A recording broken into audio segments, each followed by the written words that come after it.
So what made you decide na itong 5 million ko ay guaranteed na yung protection at saka yung makukuko, yung mga request ko ay may bibigay sa akin o makukuha ko?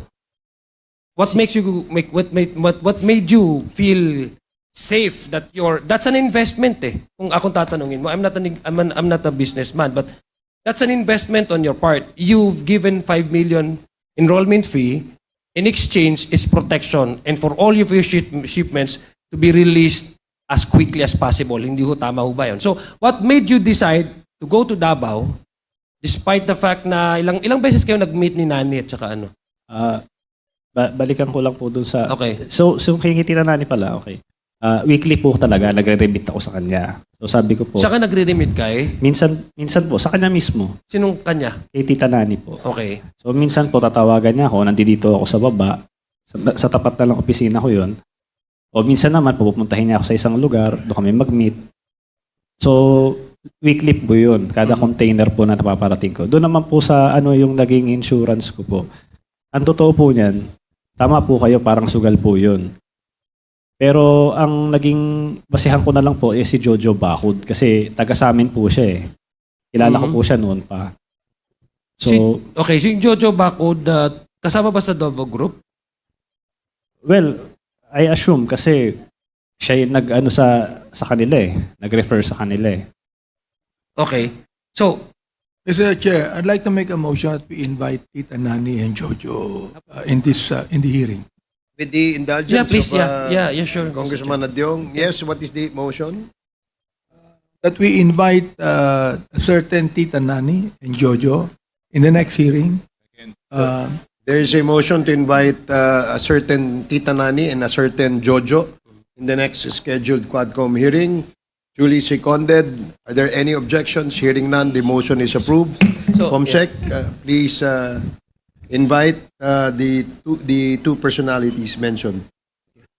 Sir Chair. Please proceed. Yes, please help me understand, Mark.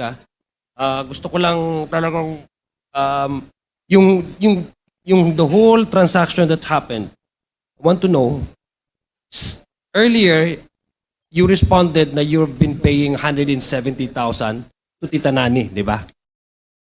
Hindi po. I'm sorry, to the customs, yung Tara system. That's it.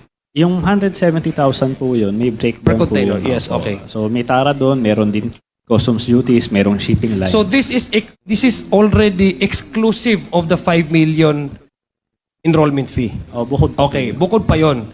So hindi yun guarantee na dahil nagbabayad ka ng 170,000 ay enrolled ka na. Tama?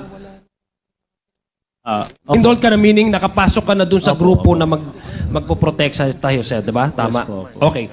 So when you were asked to pay for the 5 billion, ibig sabihin this is another layer of protection naman. Tama ba?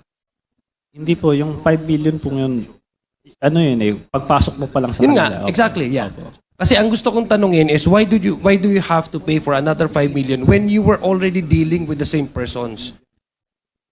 You were already helped by, kasi di ba sabi ko kanina, the reason why na nagtiwala ka kasi lahat ng mga transactions mo before napalabas, di ba? Ito po. Okay. So, now, dahil malaki yung tiwala mo, ang tanong ko is you were already dealing with the same persons, Tita Nani, etc., ganito.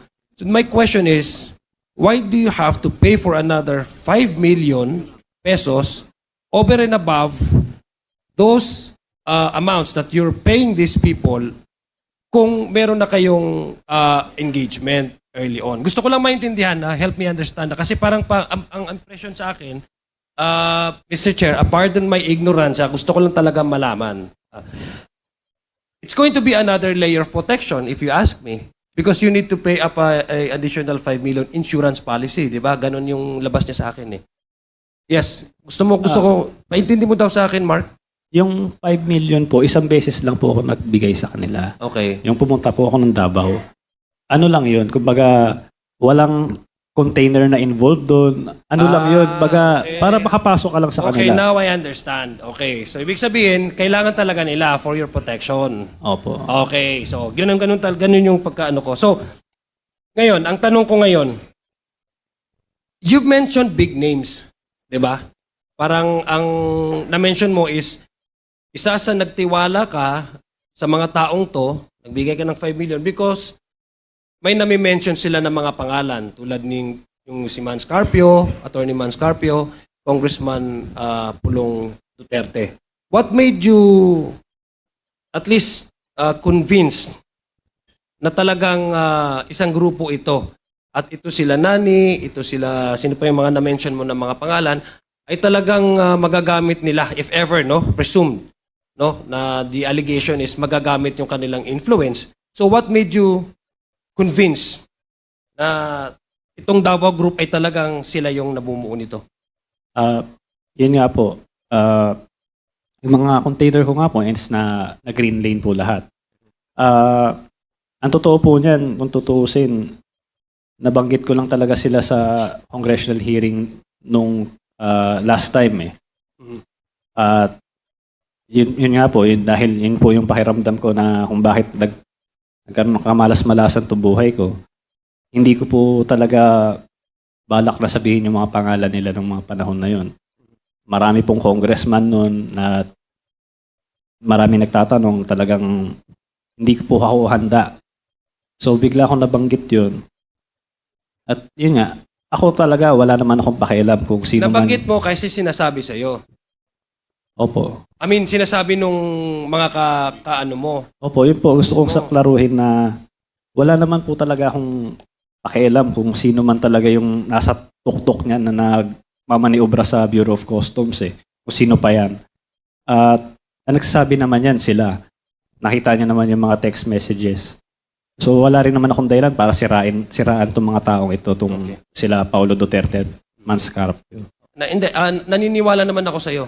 Kasi ako naniniwala ako sa'yo na ang gusto mo lang, punto de vista mo is mapaganda yung negosyo mo. And I believe you on that.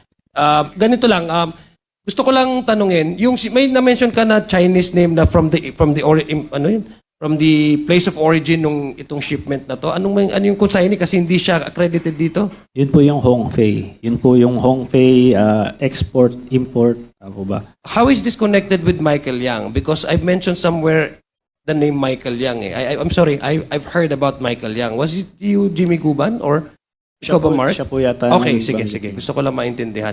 So itong mga itong kumpanya na ito sa China, wala silang accredit. So they need a partner here, local consignee, tama ba?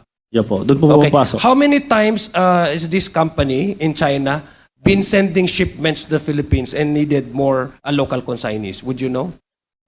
Base po doon sa nakita kong investigasyon doon sa Senate, kasi may logbook sila eh. Marami din silang iba pang mga broker consignee na ginagamit. Okay. So, wala na po akong personal knowledge kung ilan. I think, Mr. Chair, this is very important, no? Kasi if what Mark Taguba is saying, is telling us is true, na itong, yun, pakiulat nga, yung company na yon, yung Chinese Hongfei company. po. Hongfei. Hongfei. Now, if